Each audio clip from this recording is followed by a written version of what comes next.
Okay, तो last class में RRB group D 2022 में जो आपका पेपर हुआ था, ठीक है, उसमें साइंस का जो पार्ट है उसको हम देख रहे थे यहाँ पे। और हमारा जो है सेट 12 तक यहाँ फाइनल हो चुका था। ये हमारा सेट 13 है और इस डेट में आप देखेंगे फर्स्ट शिफ्ट का जो पेपर है इसको यहाँ पे जो है डिस्कशन करेंगे। तो देख लेते हैं यहाँ पे क्वेश्चन किस तरह से पूछा गया था कि निम्न में से कौन सी अभिक्रिया संभव होगा। ठीक है, यहाँ पे जो आपके अभिक्रिया दिया गया है रिएक्शन, तो यहाँ पे 4 तरीके आप यहाँ पे दिया गया, बोल रहा है कि कौन सा अभिक्रिया संभव होगी। ठीक है, तो अगर आप ऑप्शन नंबर ए को देखें तो यहाँ पे कॉपर सल्फेट है। ठीक है, ये कैल्शियम से रिएक्शन करके कैल्शियम सल्फेट और कॉपर यहाँ पे आपको प्राप्त हो रहा है। ठीक है, कैल्शियम, ठीक है, इसका एटॉमिक नंबर कितना होता है 20 और मास नंबर कितना होता है 40। ऐसे आपका कॉपर है, कॉपर कितना होता है 29 एटॉमिक नंबर और एटॉमिक वेट कितना होता है ये 63 पॉइंट समथिंग होता है। ठीक है, इसको याद रखेंगे। अब यहाँ पे आप देखिए तो क्या है कि यहाँ पे कैल्शियम है, यहाँ कॉपर से क्या है अधिक क्रियाशील है। तो यहाँ पे कैल्शियम सल्फेट आपको क्या किया गया है, इससे कैल्शियम से रिएक्शन करके कैल्शियम सल्फेट, यानी यहाँ पे क्या हुआ है कि जो आपका सल्फेट है कैल्शियम से मिलकर आपको कैल्शियम सल्फेट बनाया और यहाँ पे कॉपर आपको यहाँ पे मिल गया है। ठीक है, तो ये आपका जो है कि यहाँ पे ये जो अभिक्रिया है ये विस्थापन अभिक्रिया के थ्रू ये हो रहा है। ठीक है, तो इस हिसाब से क्या होगा, ये आपका ऑप्शन नंबर ए है, जो आपका क्या हो जाएगा, ये सही हो जाएगा, ये संभव होगी। ठीक है, तो इसको याद रखेंगे, इसका ऑप्शन नंबर ए हो जाएगा। ठीक है, इसके बाद देखिए नेक्स्ट क्वेश्चन। देखिए नेक्स्ट क्वेश्चन आपको यहाँ पूछा गया है कि ब्लीचिंग पाउडर बनाने में किस गैस का प्रयोग किया जाता है। ठीक है, तो ब्लीचिंग पाउडर बनाने में किस गैस का प्रयोग किया जाता है इसके बारे में बताना है। ठीक है, तो यहाँ पे आप देखेंगे ब्लीचिंग पाउडर का फार्मूला क्या होता है CaOCl2, ये आपका होता है ब्लीचिंग पाउडर। अब यहाँ पे देखेंगे कि इसका जो आपको कैल्शियम हाइड्रोक्साइड के साथ अगर क्लोरीन गैस का आप रिएक्शन कराएं, जैसे CaOH2, ये इसका रिएक्शन कराएं Cl2 के साथ, तो ये आपका बनाएगा CaOCl2 और प्लस यहाँ पे बनेगा H2O वाटर। तो ये आपका क्या हो जाएगा, ये हो जाएगा ब्लीचिंग पाउडर। ठीक है, ये ब्लीचिंग पाउडर का फार्मूला होता है। अब यहाँ पे ये आपका वाटर होता है, ये क्लोरीन गैस है, ये कैल्शियम हाइड्रोक्साइड होता है। ठीक है, कैल्शियम हाइड्रोक्साइड। अब यहाँ पे कैल्शियम हाइड्रोक्साइड को क्लोरीन गैस के साथ, ठीक है, तो यही पूछ रहा था कि ब्लीचिंग पाउडर बनाने में किस गैस का उपयोग किया जाता है। तो आपको यहाँ पे ऑप्शन दिया गया, option number C chlorine gas का। ठीक है, क्लोरीन का जो होता है ये आपको Cl से दिखाते हैं।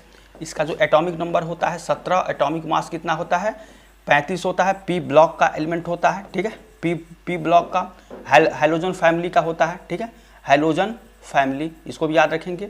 हैलोजन फैमिली का ये होता है, जैसे आपका होता है फ्लोरीन, क्लोरीन, ब्रोमीन, ठीक है, आयोडीन, इस तरह से तो हैलोजन फैमिली के सारे सब हैं। ठीक है, तो इस तरह से ये आपका हो जाएगा क्लोरीन। ठीक है, इसको याद रखेंगे, ये हो जाएगा कि क्लोरीन। ठीक है, इसके बाद नेक्स्ट क्वेश्चन देखिए, नेक्स्ट क्वेश्चन आपको यहाँ पूछा गया है कि निम्नलिखित में से कौन सा एल्युमिनियम का अयस्क है। ठीक है, तो एल्युमिनियम का अयस्क यहाँ पे सिडेराइट, मोनोजाइट, हेमेटाइट, बॉक्साइट।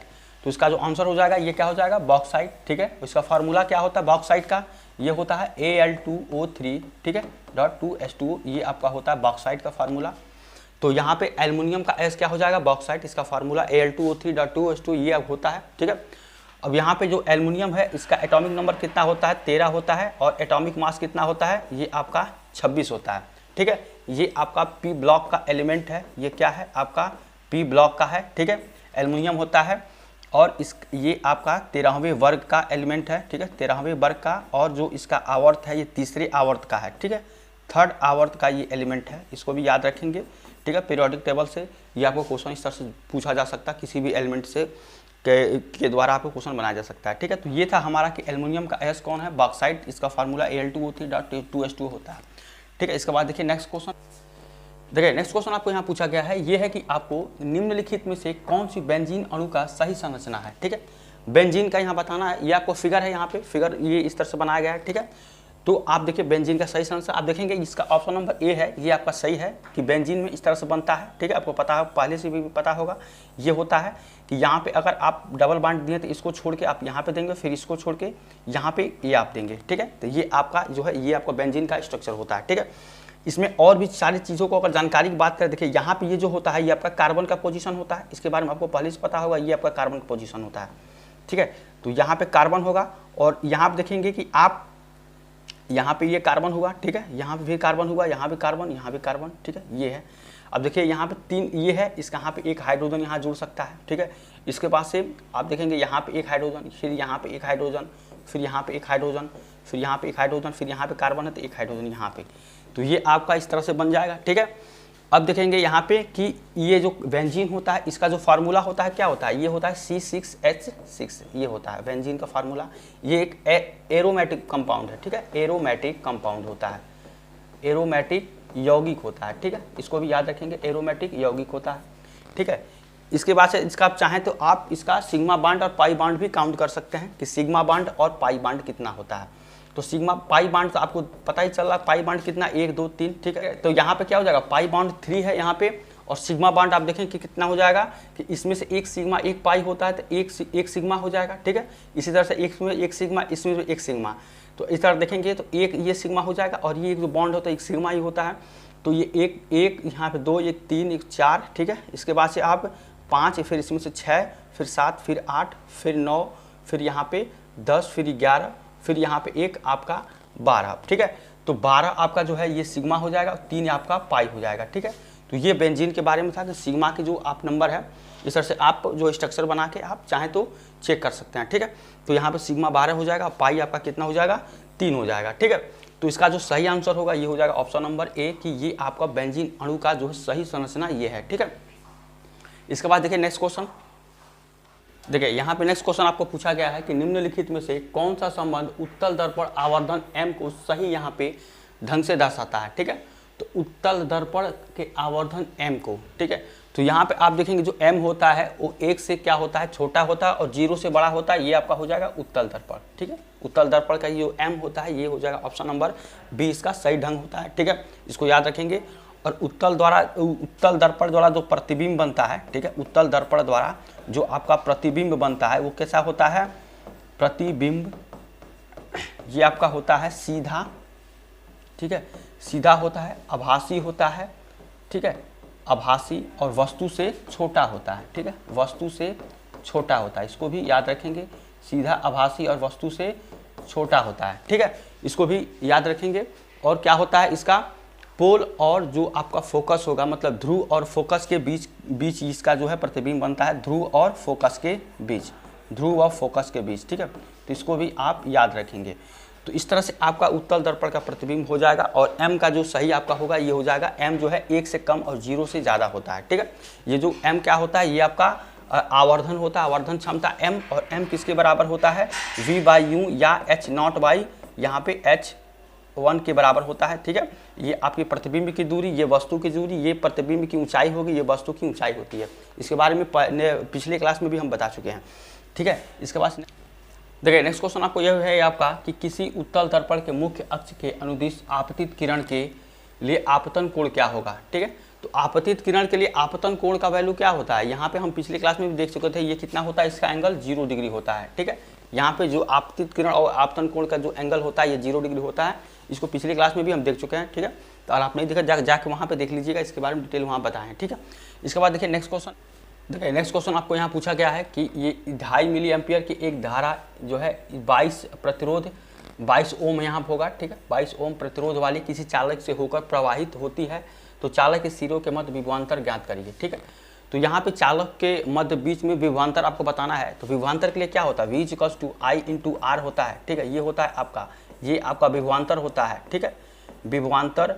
और ये आपका क्या होता है, ये आपका धारा होता है, ठीक है, ये धारा होता है, ये आपका प्रतिरोध होता है, ठीक है, प्रतिरोध होता है।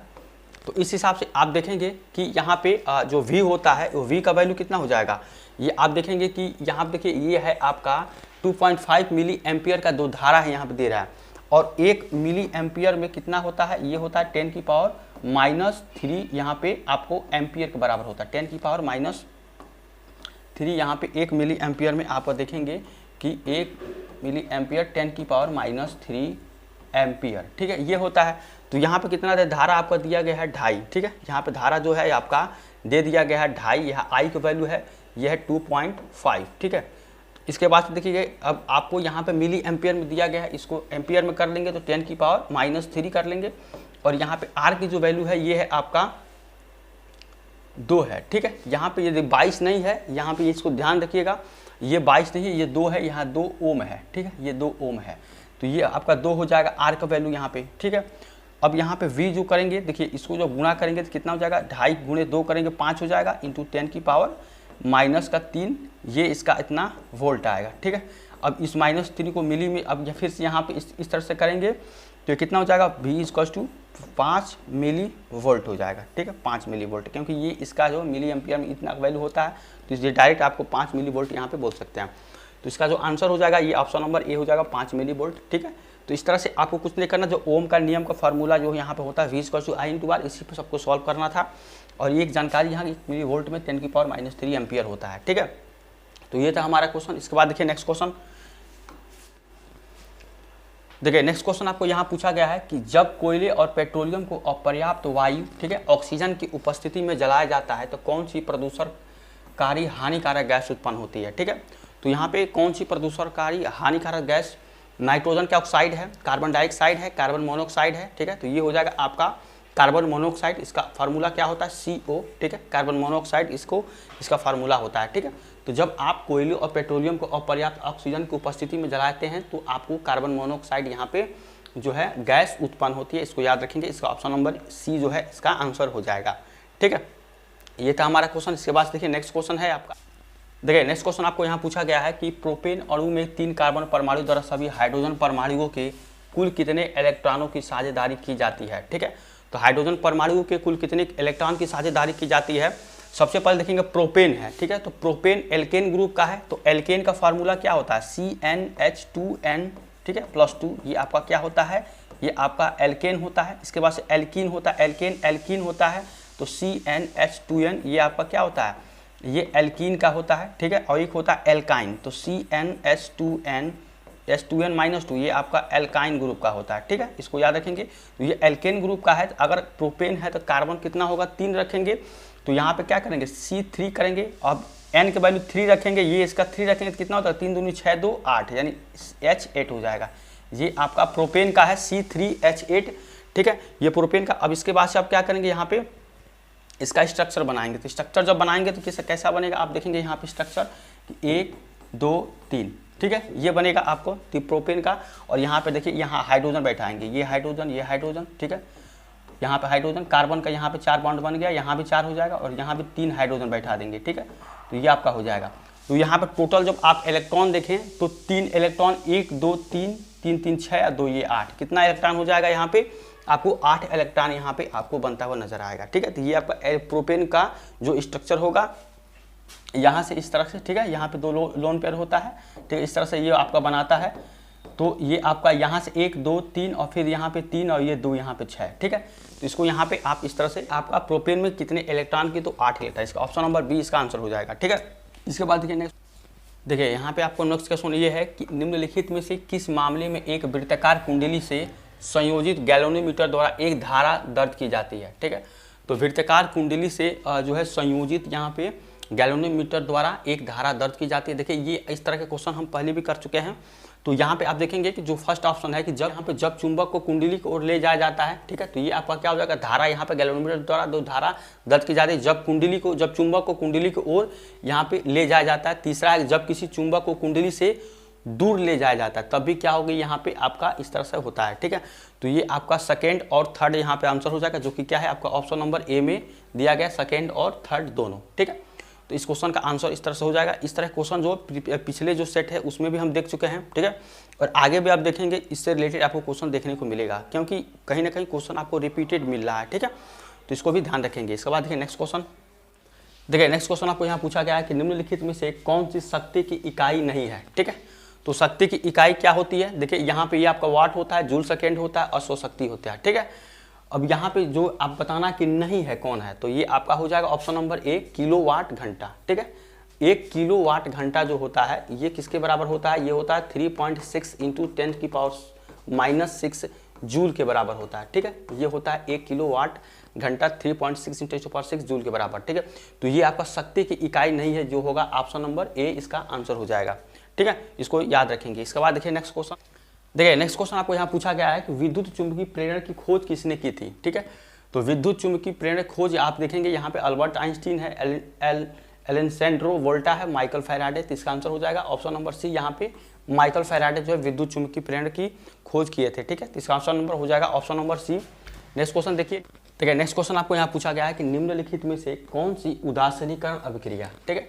तो उदासीनीकरण अभिक्रिया, इसके बारे में पहले भी देख चुके हैं। तो उदासीनीकरण अभिक्रिया में क्या होता है कि अम्ल और क्षार का जो है अभिक्रिया करके आपको क्या बनाता है, सॉल्ट, लवण और वाटर बनाता है, जल बनाता है, ठीक है। वो आपका क्या कहलाता है, उदासीनीकरण अभिक्रिया, ठीक है। तो यहाँ पे जब अगर आप फर्स्ट रिएक्शन इसका देखेंगे तो ये आपका क्या है, NaOH है, ठीक है, सोडियम हाइड्रोक्साइड है, ठीक है, कास्टिक सोडा है, ये आपका कास्टिक सोडा, और एक्वस ये आप किस में है, जली में है, और ये हाइड्रोक्लोरिक अम्ल है HCl, इसको म्यूरेटिक अम्ल भी बोलते हैं, ठीक है, इसको याद रखेंगे, इसको बोलते हैं म्यूरेटिक अम्ल, HCl को हाइड्रोक्लोरिक एसिड इसको बोलते हैं। अब ये आपका जो क्षार है ये आपका एसिड है, यहाँ पे सॉल्ट NaCl बनाएगा, ठीक है, सोडियम क्लोराइड, और ये वाटर बनाएगा, ठीक है। तो इस तरह से आप देखेंगे कि ये आपका एक उदासीनीकरण अभिक्रिया है, ठीक है, फर्स्ट वाला। इसके बाद सेकंड भी देखेंगे आप कि यहाँ पे नाइट्रिक अम्ल है, ठीक है, HNO3, और ये भी एक्वस में है। यहाँ पे आपको क्षार से पोटेशियम हाइड्रोक्साइड इसको बोलते हैं, ठीक है, और यहाँ पे पोटेशियम नाइट्रेट बनाता है KNO3, एक्वस ये जली है, और ये वाटर में लिक्विड में आपका यहाँ मिलेगा। तो इस तरह से आप देखेंगे यहाँ पे सॉल्ट बन रहा है KNO3 पोटेशियम नाइट्रेट, तो ये भी आपका क्या होगा, एक उदासीनीकरण अभिक्रिया हो जाएगा। थर्ड में देखेंगे कि हाइड्रोक्लोरिक एसिड जो है आपको एक्वस में, और सोडियम हाइड्रोक्साइड कास्टिक सोडा जिसको बोलते हैं, ठीक है, ये आपका जो है यहाँ पे सोडियम क्लोराइड आपका यहाँ क्या बना रहा है, सॉल्ट बना रहा है, फिर यहाँ पे वाटर बना रहा है, ठीक है, ये आपका लिक्विड हो जाएगा, ठीक है। तो इस तरह से आप देखेंगे जो तीनों जो है आपका उदासीनीकरण अभिक्रिया का ये आपका एग्जाम्पल है। तो इस तरह से आप देखेंगे कि यहाँ पे आपको थर्ड में जो ऑप्शन नंबर ए है, फर्स्ट, सेकेंड और थर्ड, ठीक है, तो यहाँ पे ये हो जाएगा। अब यहाँ पे देखिए NaOH जो होता है ये आपका NaOH, इसको आप क्या बोलेंगे, कास्टिक सोडा का ये फार्मूला है, कास्टिक सोडा, ठीक है, इसको आपको जानते होंगे। इसके बाद देखेंगे आप HCl है, HCl को क्या बोलते हैं, हाइड्रोक्लोरिक एसिड बोलते हैं, म्यूरेटिक अम्ल भी इसको बोलते हैं, म्यूरेटिक एसिड इसको बोलते हैं, ठीक है, इसको भी याद रखेंगे, ठीक है। इस तरह से आपका देखिए ये आपका सोडियम हाइड्रोक्साइड हो जाएगा, ये आपका पोटेशियम नाइट्रेट होता है, KNO3 को क्या बोलते हैं, पोटेशियम नाइट्रेट, ठीक है, पोटेशियम नाइट्रेट इसको बोलते हैं, पोटेशियम नाइट्रेट, इसको याद रखेंगे, ठीक है। इस तरह से ये था हमारा क्वेश्चन, इसका आंसर हो जाएगा ऑप्शन नंबर 1, 2 और 3, ठीक है।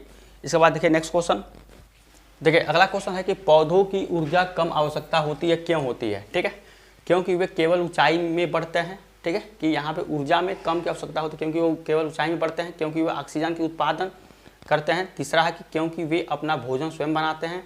चौथा है क्योंकि उसमें अत्यधिक मृत कोशिकाएं पाई जाती हैं, ठीक है। तो यहाँ पे क्या हो जाएगा कि कम ऊर्जा की आवश्यकता इसलिए होती है क्योंकि यहाँ पे आंसर हो जाएगा क्योंकि उनमें अत्यधिक मृत कोशिकाएं यहाँ पे पाई जाती है, ठीक है।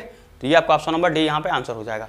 इसके बाद देखिए नेक्स्ट क्वेश्चन, देखिए नेक्स्ट क्वेश्चन है यहाँ पे कि तत्वों के रासायनिक गुणों को अध्ययन करने के लिए मेंडलीफ ने किन दो तत्वों से बनने वाले यौगिकों पर ध्यान केंद्रित किया था, ठीक है। तो इसको पहले भी ये आपका क्वेश्चन ये पूछा जा चुका है। तो यहाँ पे हाइड्रोजन और ऑक्सीजन था, ठीक है। ये आपको इस जो है आपका जो है तत्वों पर ये ध्यान केंद्रित किया था, हाइड्रोजन और ऑक्सीजन। इसका 1 होता है, ठीक है, और ये कितना होता है, इसका 8 होता है एटॉमिक नंबर, एटॉमिक वेट कितना होता है 16, इसका भी 1 पॉइंट समथिंग होता है, ठीक है। तो ये आपका हो जाएगा, ये आपका एटॉमिक नंबर, ये ऑक्सीजन का ये आपका एटॉमिक वेट होता है। तो यहाँ पे जो ध्यान केंद्रित किए थे हाइड्रोजन और ऑक्सीजन था, ऑप्शन नंबर इसका आंसर सी होगा, ठीक है। देखिए नेक्स्ट क्वेश्चन आपको यहाँ पूछा गया है कि उस उदासीनीकरण अभिक्रिया के अभिकारकों का अनुमान लगाइए, ठीक है।